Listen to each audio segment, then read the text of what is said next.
In ancient Greece and Rome, military victories were commemorated with a display of captured arms and standards. A trophy was originally a war memorial assembled from such items on a battlefield. The Roman triumph also displayed these items as well as cultural objects, which later came to be called war trophies. Body parts of slain enemies have sometimes served as trophies since antiquity, in a practice called human trophy collecting. The recovery of Roman eagles taken as trophies by enemy forces sometimes inspired years of added warfare. In more recent times, it has been common for soldiers to return home with souvenirs, such as enemy weapons and flags. While larger military items captured in battle, particularly weaponry such as machine guns and artillery pieces, became the property of the state to which the soldiers responsible for the capture belonged. In the 20th century, the victorious Alliance states removed large quantities of property, including cultural objects. After the First World War, the Treaty of Versailles authorized the removal of large amounts of property from Germany, which it termed reparations.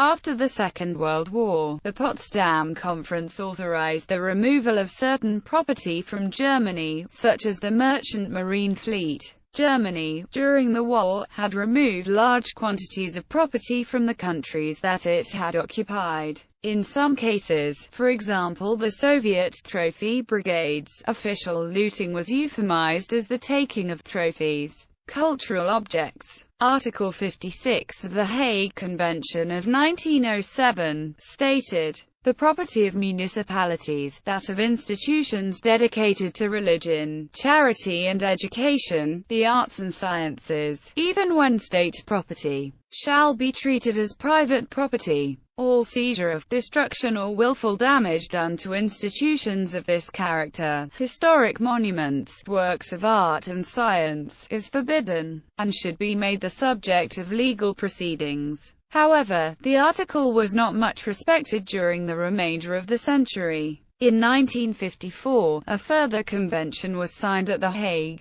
Convention for the Protection of Cultural Property in the Event of Armed Conflict, and two protocols have strengthened its force. Many works of art moved from their pre-war locations during the turmoils of the 20th century. UNESCO, the United Nations agency responsible for culture, has been seeking to resolve issues relating to cultural objects displaced in connection with the Second World War. However, the conference in spring 2007 failed to reach a consensus on a draft non-binding declaration.